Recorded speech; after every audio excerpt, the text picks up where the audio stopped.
ಕನ್ನಡದ super hit serial ಯಾವುದು ಅಂತ ಕೇಳಿದ್ರೆ ಎಲ್ರ ಬಾಯಲ್ಲೂ ಬರೋದು ಒಂದೇ ಹೆಸರು. That is one and only Ramachari. Ramachari ಅವ್ರು ನಮ್ ಜೊತೆಗಿದ್ದಾರೆ, ಬನ್ನಿ ಮಾತಾಡ್ಸೋಣ ಅವ್ರನ್ನ. ಹಾಯ್ ಸರ್, ಹೇಗಿದ್ದೀರಾ? ಚೆನ್ನಾಗಿದ್ದೀನಿ ಮ್ಯಾಮ್, ಚೆನ್ನಾಗಿದೆ. ನೀವು ಚೆನ್ನಾಗಿದ್ದೀರಾ? ನಾನ್ ಚೆನ್ನಾಗಿದ್ದೀನಿ ಸರ್. ಸೊ ಇವತ್ತು ತುಮಕೂರಿಗೆ ಬಂದಿದ್ದೀರಾ. ಸೊ ನಿಮ್ಮ ಫ್ಯಾನ್ಸ್ ರೆಸ್ಪಾನ್ಸ್ ನೋಡಿ ಹೇಗ್ ಅನ್ಸ್ತಿದೆ ನಿಮ್ಗೆ? ತುಂಬಾ ಕಡೆ ಈ ತರ ನಾವು ಟ್ರಾವೆಲ್ ಮಾಡುವಾಗ ಸೀರಿಯಲ್ ಬಿಟ್ಟು, ಶೂಟಿಂಗ್ ಬಿಟ್ಟು, ಅಲ್ಲಿ ಈ ತರ ಫ್ಯಾನ್ಸ್ ಮುತ್ಕೊಳ್ಳೋದು ಅಥವಾ ಫೋಟೋ ಕೇಳೋದು ಅಥವಾ ಆ ಪ್ರೀತಿ ತೋರ್ಸೋದು ಇನ್ ಜನರಲ್ ತುಂಬಾ ಖುಷಿ ಆಗುತ್ತೆ.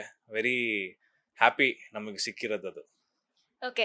ಸೊ ನಿಮ್ಮ ಸೀರಿಯಲ್ಗೆ ಇಷ್ಟೊಂದು ಒಳ್ಳೆ ರೆಸ್ಪಾನ್ಸ್ ಬರ್ತಿದೆ. ಸೊ ಇದನ್ನ ಎಕ್ಸ್ಪೆಕ್ಟ್ ಮಾಡಿದ್ರಾ? ಜನರ ಪ್ರೀತಿಗೆ ಏನ್ ಹೇಳಕ್ ಇಷ್ಟಪಡ್ತೀರಾ? ನಾವು ಎಕ್ಸ್ಪೆಕ್ಟ್ ಮಾಡಿರ್ಲಿಲ್ಲ.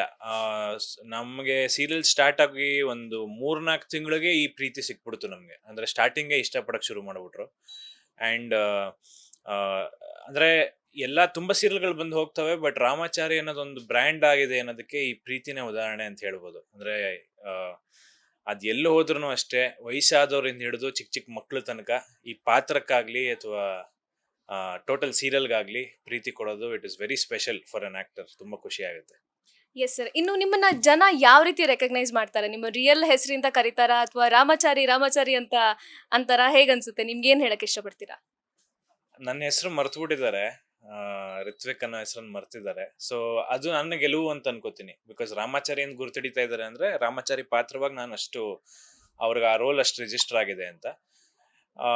ನಿಜವಾದ ಗೆಲುವು ಏನು ಅಂದ್ರೆ ನಾನು ನೆಕ್ಸ್ಟ್ ಮುಂದೆ ಯಾವ್ದೋ ಪಾತ್ರ ಮಾಡಿದಾಗ ಈ ಹೆಸರು ಮರ್ತು ಆ ಹೆಸರು ಕರೆಯಕ್ ಶುರು ಮಾಡ್ತಾರಲ್ಲ, ಅವಾಗ ಗೆಲ್ತೀನಿ ಅಂತ ಅನ್ಸುತ್ತೆ ನನಗೆ. Okay sir. ಇನ್ನು ಎಲ್ಲೋ ಒಂದ್ ಕಡೆ ನಿಮ್ಮ ರಿಯಲ್ ಪರ್ಸನಾಲಿಟಿ ಹೈಡ್ ಆಗ್ತಿದೆ ಅನ್ಸ್ತಿದ್ಯಾ ನಿಮ್ಗೆ? ಯಾಕಂದ್ರೆ ರಾಮಾಚಾರಿ ಅಂತ ರೆಕಗ್ನೈಸ್ ಮಾಡಿದಾಗ ಸೊ ನನ್ನ ಹೆಸರು, ರಿಯಲ್ ಹೆಸರು ಕರಿತಿಲ್ವಲ್ಲ ಅಂತ ಏನಾದ್ರು ಫೀಲ್ ಆಗುತ್ತಾ? ಹಂಗೆಲ್ಲ ಏನಿಲ್ಲ. ಅಂದ್ರೆ ಈ ಸೀರಿಯಲ್ ಮುಗಿಯೋ ತನಕ ಅಟ್ಲೀಸ್ಟ್ ಅವ್ರು ರಾಮಾಚಾರಿ ಅಂತ ಗುರ್ತಿಡಿದ್ರೇನೆ ನನಗೆ ಖುಷಿ ಆಗುತ್ತೆ. ಬಟ್ ನನ್ನ ರಿಯಲ್ ಪರ್ಸನಾಲಿಟಿ ಅದು ನೀವು ಬೇರೆ ಸೋಷಿಯಲ್ ಮೀಡಿಯಾ ಪ್ಲಾಟ್ಫಾರ್ಮ್ಸ್ ಅಲ್ಲೋ ಬೇರೆ ಎಲ್ಲೋ ನೋಡ್ಬೋದು. ಬಟ್ ಟಿವಿಲಿ ರಾಮಾಚಾರಿ ಅಂದ್ರೆ ಅವನು ಒಂದು ತುಂಬಾ ಒಳ್ಳೆ ಮನುಷ್ಯ. ಅವನು ಎಲ್ರಿಗೂ ಒಳ್ಳೇದು ಬಯಸ್ತಾನೆ. ಅವನು ತಂದೆಗೆ ತಕ್ಕ ಮಗ, ಎಲ್ರಿಗೂ ಮನೆಗೆ ವ್ಯಾಲ್ಯೂಸ್ ಬೆಲೆ ಕೊಡುವಂತ ಹುಡುಗ, ಹೆಂಡತಿಗೆ ಚೆನ್ನಾಗಿ ನೋಡ್ಕೋತಾನೆ. ಈ ಏನೇನ್ ಗುಣಗಳಿದೆ ನಾನು ಆದಷ್ಟು ಅದನ್ನ ಆಚೆ ಕ್ಯಾರಿ ಮಾಡಕ್ ಟ್ರೈ ಮಾಡ್ತೀನಿ. ಬಿಕಾಸ್ ನಾನೀಗ ರಾಮಾಚಾರಿ ಅಂತ ಒಳ್ಳೆವನ್ ತೋರಿಸ್ಬಿಟ್ಟು ನಾನು ಇಲ್ಲೇನು ಕೆಟ್ಟದ್ ಮಾಡಕ್ಕಾಗಲ್ಲ. ಸೊ ಆದಷ್ಟು ಕ್ಯಾರಿ ಮಾಡ್ತೀನಿ ಜನರಿಗೋಸ್ಕರ, ಜನರಿಗೆ ಆ ಇಮೇಜ್ ಒಡೆದೋಗದೆ ಇರ್ಲಿ ಅಂತ. ಬಟ್ ಹಂಗೇನಿಲ್ಲ, ನನ್ನ ಹೆಸರು ಕರಿಯಲ್ಲ ಅಂತ ಏನ್ ಬೇಜಾರಿಲ್ಲ ನನಗೆ. ರಾಮಾಚಾರಿ ಅಂತ ಕರಿತಿರೋದು ಖುಷಿನೇ ಇದೆ. Okay sir. ಇನ್ನು ರಾಮಾಚಾರಿಯ ಕ್ಯಾರೆಕ್ಟರ್ ನಿಮ್ಗೆ ಕನೆಕ್ಟ್ ಆಗಿದ್ಯಾ? ಅಂದ್ರೆ ನಿಮ್ಗೆ ಫಸ್ಟ್ ಈ ಕ್ಯಾರೆಕ್ಟರ್ ಪ್ರಪೋಸಲ್ ಬಂದಾಗ ಓಕೆ ನಾನು ಈ ತರ ಇದೀನ ಅಂತ ನೀವು ಯಾವ ತರ ಥಿಂಕ್ ಮಾಡಿದ್ರ? ನನಗೆ ಸೂಟ್ ಆಗುತ್ತಾ ಇಲ್ವಾ ಅನ್ನೋ ತರ? ಅಂದ್ರೆ ಒಂದು ಮೇಜರ್ ಗುಣ ಏನ್ ಕನೆಕ್ಟ್ ಆಗುತ್ತೆ ಅಂದ್ರೆ ತಾಳ್ಮೆ. ರಾಮಾಚಾರಿಗಿರೋ ತಾಳ್ಮೆ ನನಗೂ ಇದೆ. ಅಂದ್ರೆ ಯಾವ್ದಕ್ಕೂ ಬೇಗ ರಿಯಾಕ್ಟ್ ಮಾಡದೇ ಇರುವಂತ ಗುಣ ಏನಿದೆ ಅದಿದೆ. ಬಟ್ ಆತರ ಕೆಲವು ತದ್ವಿರುದ್ಧವಾದ ಗುಣಗಳು ಇದೆ. ಬಟ್ ಓವರ್ ಆಲ್ ಜನರಲ್ ಆಗಿ ನೋಡಿದಾಗ ಆ ಪಾತ್ರಕ್ಕೆ ನಾನು ಏನೇನ್ ಬೇಕು ಸಿದ್ಧತೆ ಅದೆಲ್ಲ ಮಾಡ್ಕೊಂಡೆ ಆ ಪಾತ್ರಕ್ಕೆ ಇಳಿದಿದ್ದು. ಈಗ ನೋಡಿ ನಾನು ಮಾತಾಡ್ತಿರೋದನ್ನು ಒಂದ್ ಸ್ವಲ್ಪ ರಾಮಾಚಾರಿ ತರನೇ ಆಗ್ಬಿಟ್ಟಿರುತ್ತೆ. ಬಿಕಾಸ್ 3 ವರ್ಷದಿಂದ ಅದೇ ಕ್ಯಾರೆಕ್ಟರ್ ಮಾಡಿ ಅದೊಂದು ಟ್ರಾನ್ಸ್ಗೆ ಇಳಿದಿರ್ತೀವಿ. ಸೊ ಒಟ್ಟು ಅದರ ಪಾತ್ರ ಇನ್ಫ್ಲುಯೆನ್ಸ್ ಮಾಡಿದೆ ನನಗೆ ತುಂಬಾ. ಓಕೆ. ಇನ್ನು ನಿಮ್ಗೆ ರಾಮಾಚಾರಿ ಹೊರತುಪಡಿಸಿ ಬೇರೆ ಯಾವ್ದಾದ್ರು ಪೆಟ್ ನೇಮ್ಸ್, ನಿಕ್ ನೇಮ್ಸ್ ಏನಾದ್ರು ಇದೆಯಾ? ನನಗ ಫ್ಯಾನ್ಸ್ ಆರ್ಕೆ ಅಂತ ಕರೀತಾರೆ. ಅದ್ ಬಿಟ್ರೆ ಮನೇಲಿ ರಿತ್ತು ಅಂತ ಕರೀತಾರೆ ಅಷ್ಟೇ. Okay sir. ಇನ್ನು ರಾಮಾಚಾರಿಯ ಚಾರು ಬಗ್ಗೆ ಏನ್ ಹೇಳಕ್ ಇಷ್ಟಪಡ್ತೀರಾ ಸರ್? ಅಂದ್ರೆ ಆಸ್ ಅನ್ ಆಕ್ಟರ್ ತುಂಬಾ ಟ್ಯಾಲೆಂಟೆಡ್ ಆಕ್ಟರ್. ಅವಳಿಗೆ ಫ್ರೆಶರ್ ಅವಳು. ಅಂದ್ರೆ ಅವಳಿಗೆ ಏನು ಆಕ್ಟಿಂಗ್ ಕಲಿದೆ ಈ ಫೀಲ್ಡ್ಗೆ ಅಥವಾ ಈ ಇಂಡಸ್ಟ್ರಿ ಕಾಲಿಟ್ಟವಳು. ಬಟ್ ಈಗ 3 ವರ್ಷದಲ್ಲಿ ಅಷ್ಟು ಪಳಗಿ ಆ ಪಾತ್ರಕ್ಕೆ ಅಷ್ಟು ಅಂದ್ರೆ ಆ ಪಾತ್ರನ ಅಷ್ಟು ಚೆನ್ನಾಗಿ ನಿಭಾಯಿಸ್ತಾ ಇದ್ದಾರೆ. So it's a very special thing.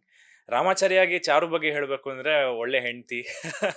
ಅಂದ್ರೆ ಮನೆ ಜವಾಬ್ದಾರಿ ತಗೊಂಡು ಅಥವಾ ಆ ಮನೆಯವ್ರು ಇರೋರು ಎಲ್ರಿಗೂ ಮಗಳಾಗಿ ಮನೆಗೆ ಏನು ತೊಂದರೆ ಆಗದಿರೋ ತರ ನೋಡ್ಕೊಳ್ಳೋ ಗುಣ ಇದೆಯಲ್ಲ, ಅದು ಐ ಥಿಂಕ್ ಎಲ್ಲ ಅತ್ತೆಯದಿರು, ಎಲ್ಲ ಅಪ್ಪಂದಿರು ಅಥವಾ ಎಲ್ಲ ಗಂಡಂದ್ರು ಎಕ್ಸ್ಪೆಕ್ಟ್ ಮಾಡೋ ಗುಣ ಚಾರು ಕ್ಯಾರೆಕ್ಟರ್ ಇರೋ ಗುಣ. ಸೊ ಹಾಗಾಗಿ ದಟ್ ಇಸ್ ವೆರಿ ಸ್ಪೆಷಲ್ ಅಂತ ಅನ್ಸುತ್ತೆ ನನಗೆ. ಸರ್, ಇನ್ನು ರಾಮಾಚಾರಿಯ ಡ್ರೀಮ್ ಗರ್ಲ್ ರಿಯಲ್ ಲೈಫ್ ಅಲ್ಲಿ ಹೇಗಿರ್ಬೇಕು ಅಂತ ತುಂಬಾ ಜನಕ್ಕೆ ಎಕ್ಸ್ಪೆಕ್ಟೇಷನ್ ಇರುತ್ತೆ. ರಾಮಾಚಾರಿ ಅವರಿಗೆ ಯಾವ ರೀತಿ ಹುಡುಗಿ ಇಷ್ಟ ಆಗ್ಬೋದಪ್ಪ? ಚಾರು ತರನೇ ಇರ್ಬೇಕಾ ಅಥವಾ ಬೇರೆ ಏನಾದ್ರು ಕ್ವಾಲಿಟೀಸ್ ಎಕ್ಸ್ಪೆಕ್ಟ್ ಮಾಡ್ತೀರಾ ಅಂತ? ಈಗ ನಿಮಗ್ ಬಂದೆ, ನಾನು ನಿಮ್ಮ ಹತ್ರ ಬಂದೆ. ನಿಮ್ಮ ಡ್ರೀಮ್ ಬಾಯ್ ಹೆಂಗಿರ್ಬೇಕು ಹೇಳಿ? 3 ಗುಣ ಹೇಳಿ. ರೆಸ್ಪೆಕ್ಟ್ ಇಸ್ ವೆರಿ ಇಂಪಾರ್ಟೆಂಟ್ ನಿಮಗೆ. ರೆಸ್ಪೆಕ್ಟ್ ನನಗೆ ಅಂಡ್ ಫ್ಯಾಮಿಲಿಗೆ. ಅಂಡ್ ಟ್ರಸ್ಟ್ ಇರಬೇಕು. ಯಾಕಂದ್ರೆ ನಾವು ಮೀಡಿಯಾ ಫೀಲ್ಡಲ್ಲಿ ಇರೋದ್ರಿಂದ that is most important and loyal ಆಗಿರಬೇಕು. ನನಗೆ ನನ್ನ dream girl respect is very important. ಅಂದರೆ ಎಲ್ರಿಗೂ ರೆಸ್ಪೆಕ್ಟ್ ಮಾಡಬೇಕು, ನನಗೆ ನನ್ನ ಫ್ಯಾಮ್ಲಿಗೆ. ಎರಡನೇದು ಟ್ರಸ್ಟ್ ಇರಬೇಕು, ನನ್ನ ಮೇಲೆ ನಂಬಿಕೆ ಇರಬೇಕು. ನಾನು ಮೀಡಿಯಾ ಫೀಲ್ಡಲ್ಲಿ ಇಲ್ಲ, ನಾನು ಸಿನಿಮಾ ಫೀಲ್ಡು ಸೀರಿಯಲ್ ಫೀಲ್ಡಲ್ಲಿ ಇರೋದ್ರಿಂದ ನನ್ನ ಮೇಲೆ ನಂಬಿಕೆ ಇರಬೇಕು. ಮೂರನೇದೇನು ಹೇಳಿದ್ರು madam? That is not fair. Copy ಮಾಡೋ ಥರ ಇಲ್ಲ, ನಾನು ನಿಮ್ಮ ಆನೆಸ್ಟ್ ಒಪಿನಿಯನ್ ಕೇಳ್ತಿರೋದು ಸರ್. ಇಲ್ಲ, ಜನರಲ್ ಆಗಿ ಆ, ನನಗೆ ಒಂದು ಸಿಂಪಲ್ ಹುಡುಗಿ ಇಷ್ಟ. ಆ, ಅದೇ ಇದೆಲ್ಲ ಓಕೆ, ರೆಸ್ಪೆಕ್ಟು ಅಥವಾ ಟ್ರಸ್ಟು ಅದೆಲ್ಲವೂ ಸರಿ, ಅದನ್ನೆಲ್ಲ ನಾವು ಅರ್ಥ ಮಾಡಿಸ್ಬೋದು. ಬಟ್ ಒಂದು ಸಿಂಪಲ್ ಆಗಿರೋ ಹುಡುಗಿ, ತುಂಬಾ ವೈಬ್, ಅಂದ್ರೆ ನಂಗೆ ಸಿಂಪಲ್ ಆಗಿ ಡೌನ್ ಟು ಅರ್ತ್ ಆಗಿರೋ ಹುಡುಗಿ ಇಷ್ಟ. ಚಾರು ಥರ ಹುಡುಗಿನೇ ಇಷ್ಟ ಹಂಗಾದ್ರೆ. ಹಾ, ಓಕೆ, ಎಸ್, ಹಂಗನ್ಬೋದು. ಎಸ್, ಚಾರು ತರ ಹುಡುಗಿ ರಿಯಲ್ ಲೈಫಲ್ಲಿ ಸಿಕ್ಬಿಟ್ರಂತೂ ಪಕ್ಕ ಮದುವೆ ಆಗ್ತೀನಿ. Okay sir. ಇನ್ನು ರೀಸೆಂಟ್ ಆಗಿ ನೀವು ಬಿಗ್ ಬಾಸ್ ಶೋಗೆ ಹೋಗಿದ್ರಿ. ಸೊ 1 ಡೇ ಸ್ಪೆಂಡ್ ಮಾಡಿದ್ದೀರಾ. ಸೊ ಶೋ ಬಗ್ಗೆ, ಕಂಟೆಸ್ಟೆಂಟ್ಸ್ ಬಗ್ಗೆ ಏನ್ ಹೇಳಕ್ ಇಷ್ಟಪಡ್ತೀರಾ ಸರ್? ಆಕ್ಚುಲಿ ಸ್ವರ್ಗ ನರಕ ಅಂತ ಒಂದೆರಡು ಕಾನ್ಸೆಪ್ಟ್ ಮಾಡಿದ್ರು, ಬಟ್ ಇಡೀ ಬಿಗ್ ಬಾಸ್ ಮನೆನೇ ಒಂದು ನರಕ ಅನ್ನಿಸ್ಬಿಡ್ತು ನನಗೆ ವೈಯಕ್ತಿಕವಾಗಿ. ಅದೊಂದು ಅದ್ಭುತವಾದ ಪ್ಲಾಟ್ಫಾರ್ಮು. ಅಂದರೆ ನೀವು ನಿಮ್ಮ ಟ್ಯಾಲೆಂಟನ್ನ, ನಿಮ್ಮಲ್ಲಿರೋ ಕ್ವಾಲಿಟೀಸ್ನ ಜನರಿಗೆ ಲಿಟ್ರಲಿ ಇಷ್ಟು ಒಂದೊಂದು ಸೆಕೆಂಡು ಗಮನಿಸ್ತಾ ಇರ್ತಾರೆ ಜನ.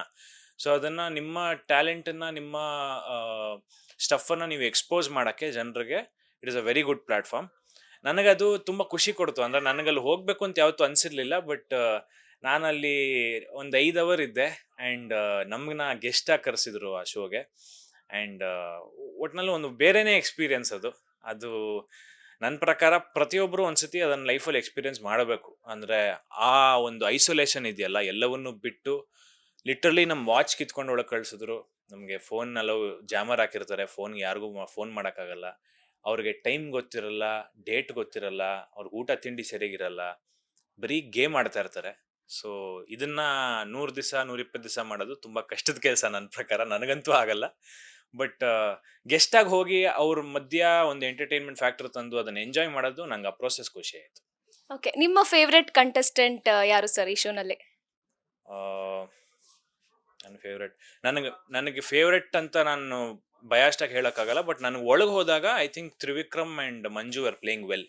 ನನಗೆ ಆ ಒಂದು 5 ಅವರಲ್ಲಿ ನಾನು ನೋಡ್ದಂಗೆ ಅವರಿಬ್ರು ಚೆನ್ನಾಗಿ ಆಡ್ತಾ ಇದ್ರು ಅಂತ ನನಗನ್ನಿಸ್ತು. ಓಕೆ, ಟಾಪ್ 5 ಅಲ್ಲಿ ಯಾರು ಇರ್ಬೋದು ಅನ್ಸುತ್ತೆ ನಿಮ್ಗೆ? ಗೊತ್ತಿಲ್ಲ ಮೇಡಮ್, ಒಂದು ಅಂದಾಜು, ಅಂದ್ರೆ ಈಗ ಫಾಲೋ ಮಾಡಿರ್ತೀರಾ ಆಬ್ವಿಯಸ್ಲಿ, ಅಟ್ಲೀಸ್ಟ್ ಸ್ವಲ್ಪಾರು ಮಾಡಿರ್ತೀರಾ, ಅಟ್ಲೀಸ್ಟ್ 1 ಡೇ ಹೋಗಿದ್ದೀರಲ್ವಾ? ಸೊ ಆ ಎಕ್ಸ್ಪೀರಿಯನ್ಸ್ಗೆ ಬೇಸ್ಡ್ ಆಗಿ ಏನ್ ಹೇಳಕ್ ಇಷ್ಟಪಡ್ತೀರಾ? ಅಂದ್ರೆ ಲೈಕ್ ಯಾರಾಗಿರ್ಬೋದು ಫೈನಲಿಸ್ಟ್ಗಳು ಅಂತ? ನಿಜವಾಗ್ಲೂ ನನಗೆ ಐಡಿಯಾ ಇಲ್ಲ. ನನಗೆ ಬಿಗ್ ಬಾಸ್ ಇದಕ್ಕೆ ತಂದು ಹಾಕ್ಬಿಡಿ, ನೆಕ್ಸ್ಟ್ ಟೈಮ್ ಕಳಿಸ್ಬಿಡ್ತಾರೆ ನನ್ನ. ಕಳ್ಸಿದ್ರೆ, ಐ ಮೀನ್ ಕರೆದ್ರೆ ಹೋಗ್ತೀರಾ? ಆಫರ್ ಕೊಟ್ರೆ ಹೋಗೋ ಆಸೆ ಇದೆಯಾ? ಗೊತ್ತಿಲ್ಲ, ವಿ ನೆವರ್ ನೋ ಏನಾಗುತ್ತೆ ಅಂತ. ಈಗ ಸೀರಿಯಲ್ ನಡೀತಾ ಇದೆ ನಮ್ದು, ಸೊ ನಾವು ಹೋಗಂಗೆ ಪರ್ಮಿಷನ್ ಇಲ್ಲ. ಬಟ್ ಮುಂದೆ ನೋಡೋಣ, ಗೊತ್ತಿಲ್ಲ. ಸರ್, ಇನ್ನು ಏನಾದ್ರು ಮೆಮೊರೇಬಲ್ ಮೂಮೆಂಟ್ಸ್ ಫ್ಯಾನ್ಸ್ ಜೊತೆ ಶೇರ್ ಮಾಡ್ಕೊಳಕ್ ಇಷ್ಟಪಡ್ತೀರಾ?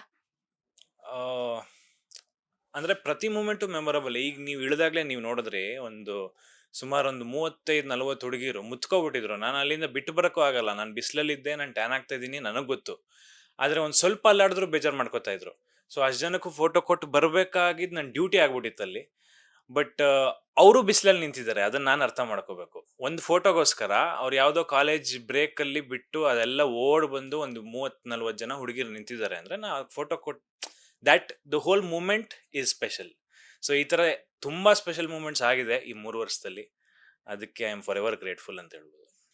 ಓಕೆ ಸರ್, ಇನ್ನು ಬರೀ ಹುಡುಗಿರು ಮಾತ್ರ ಅಲ್ಲ, ಎಷ್ಟೋ ಜನ ತಾಯಂದ್ರಿಗೂ ನೀವು ತುಂಬಾನೇ ಇಷ್ಟ ಆಗಿದ್ದೀರಾ. ಮಗ ಅಂದ್ರೆ ಹಿಂಗಿರಬೇಕು ಅಂತ ತುಂಬಾ ಜನ ಎಕ್ಸ್ಪೆಕ್ಟ್ ಮಾಡಿದ್ರು. ನಾವೊಬ್ರು ನಿಮ್ಮ ಫ್ಯಾನ್ನ ಮಾತಾಡ್ಸಿದ್ವಿ, ಅವರು ಅಂತಿದ್ರು ವಿಲನ್ಗಳು ಇರೋದೇ ಬೇಡ, ರಾಮಚಾರಿ ಮತ್ತೆ ಚಾರು ಮಾತ್ರ ಇದ್ರೆ ಸಾಕು, ಆದ್ರೂ ಸೀರಿಯಲ್ ನೋಡ್ತೀವಿ ಅಂತ. ಸೊ ಇಷ್ಟೊಂದು ಪ್ರೀತಿ ತೋರಿಸ್ತಿದ್ದಾರೆ, ಅದು ಅಮ್ಮಂದ್ರು ಕೂಡ ತೋರಿಸ್ತಿದ್ದಾರೆ. So how grateful you are for, ಅಂದ್ರೆ ಅಮ್ಮಂದ್ರಿಗೆ ಏನ್ ಹೇಳಕ್ ಇಷ್ಟಪಡ್ತೀರಾ? ತುಂಬ ಖುಷಿ ಆಗುತ್ತೆ. ಯಾಕಂದ್ರೆ ಈ ತಾಯಂದ್ರು ತಂದೆಯರು ಈ ಸೀರಿಯಲ್ನ ನೋಡಿ ಅವ್ರು ಇಷ್ಟಪಟ್ಟು ಅವ್ರ ಆಶೀರ್ವಾದ ಮಾಡೋದಿದೆಯಲ್ಲ, ದ್ಯಾಟ್ ಈಸ್ ವೆರಿ ಸ್ಪೆಷಲ್. ಅಂದರೆ ಯೂತ್ ಬೇಗ ಹಿಡಿತೀವಿ, ಬಟ್ ಫ್ಯಾಮಿಲಿ ಕ್ರೌಡ್ನ ಅಥವಾ ವಯಸ್ಸಾದವ್ರು ನೋಡೋದಿರಲಿ ಅಥವಾ ಚಿಕ್ಕ ಚಿಕ್ಕ ಮಕ್ಕಳು ಇಷ್ಟಪಡೋದಿರಲಿ, ಅದು ತುಂಬ ಸ್ಪೆಷಲ್ ಅನ್ಸುತ್ತೆ ನನಗೆ. ಸೊ ನಾನು ಇದಕ್ಕೆ ಥ್ಯಾಂಕ್ಸ್ ಹೇಳಬೇಕಾಗಿರೋದು ರಾಮ್ಜಿ ಸರ್ಗೆ, ನಮ್ಮ ಪ್ರೊಡ್ಯೂಸರ್ ಡೈರೆಕ್ಟರ್ಗೆ. ಯಾಕಂದರೆ ಅವರು ಇಂಥ ಒಳ್ಳೆ ಪಾತ್ರ ನನಗೆ ಕೊಟ್ಟಿರಲಿಲ್ಲ ಅಂದರೆ ನಾನು ಅದನ್ನು ಕಟ್ಟಕ್ಕೆ ಆಗ್ತಿರ್ಲಿಲ್ಲ. ಸೊ ನನ್ನ ಆ್ಯಕ್ಟರ್ ಆಗಿ ನನ್ನ ಕೊಡುಗೆ ಏನೇ ಇದ್ರೂ ಅದು ರೈಟಿಂಗ್ ಮೇಲೂ ಹೋಗುತ್ತೆ, ಡೈರೆಕ್ಷನ್ ಮೇಲೂ ಹೋಗುತ್ತೆ. ಸೊ ಆ ಪಾತ್ರ ಓವರ್ ಆಲ್ ಆಗಿ ಅಥವಾ ಆ ಸೀರಿಯಲ್ ಓವರ್ ಆಲ್ ಆಗಿ ಗೆದ್ದಿರೋದ್ರಿಂದ ಜನರಿಗೆ ಅಷ್ಟು ರೀಚ್ ಆಗಿದೆ, ಅಷ್ಟು ಇಷ್ಟ ಆಗಿದೆ. ಸೊ ಅದೇ ನನಗೆ ಎಸ್ಪೆಷಲಿ ತುಂಬಾ ಜನ ಬಂದು ಹೇಳ್ತಾರೆ, ನನ್ನ ಮಗನು ನಿಮ್ಮ ಥರನೇ ಇರಬೇಕು, ಅಥವಾ ನಿಮ್ಮ ಚಾರು ಥರ ನನ್ನ ಸೊಸೆ ಸಿಕ್ಬಿಟ್ರೆ ತುಂಬ ಖುಷಿ ಆಗುತ್ತೆ ಅಂತ. ಸೊ ಪ್ರತಿದಿನವೂ ಅವ್ರದ್ದು ಟಿವಿಲಿ ನಮ್ಮನ್ನ 1 ಅವರ್ ಅಥವಾ ಅರ್ಧ ಗಂಟೆ ನೋಡೋದ್ರಿಂದ ಲಿಟ್ರಲಿ ಲಿಂಕ್ ಮಾಡ್ಕೋತಾ ಇರ್ತಾರೆ ಅವ್ರ ಲೈಫ್ಗೆ. ನಮ್ಮ ಲೈಫಲ್ಲಿ ಅವತ್ತು ಹಿಂಗಾಗಿತ್ತಲ್ವ, ಈಗ ಅದೇ ನಡೀತಾ ಇದೆ ಅಂತಾರೆ.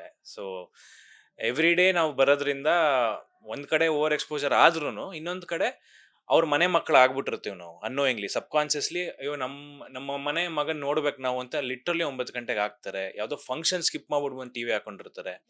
ಈ ತರ ತುಂಬಾ ಆಗೋದು ಐ ಥಿಂಕ್ ಸೀರಿಯಲ್ಗಿರೋ ಪ್ಲಸ್ ಪಾಯಿಂಟ್. ಜೊತೆಗೆ ನನಗೆ ಒಬ್ಬ ಆಕ್ಟರ್ ಆಗಿ ಇದೆಲ್ಲ ನೋಡ್ರೆ ತುಂಬಾ ಖುಷಿ ಆಗುತ್ತೆ. Okay sir, thank you so much. ಇಷ್ಟೊತ್ತು ಬಾಸ್ ಟಿವಿ ಜೊತೆ ಇಂಟ್ರಾಕ್ಟ್ ಮಾಡಿದ್ದೀರಾ. ನಿಮ್ಮ ಸೀರಿಯಲ್ಗೆ ಹಾಗೆ ನಿಮಗೆ all the best sir. Thank you so much. Latest ಹಾಗೂ ಇಂಟ್ರೆಸ್ಟಿಂಗ್ ಸುದ್ದಿಗಳಿಗಾಗಿ ಬಾಸ್ ಟಿವಿ ಕನ್ನಡ ಚಾನೆಲ್ನ ಸಬ್ಸ್ಕ್ರೈಬ್ ಮಾಡಿ. ಹಾಗೆಯೇ ಬೆಲ್ ಐಕಾನ್ ಪ್ರೆಸ್ ಮಾಡಿ. ಇದರ ಜೊತೆಗೆ ಫೇಸ್ಬುಕ್, ಇನ್ಸ್ಟಾಗ್ರಾಮ್, ಎಕ್ಸ್ನಲ್ಲೂ ಮಿಸ್ ಮಾಡದೆ ಫಾಲೋ ಮಾಡಿ.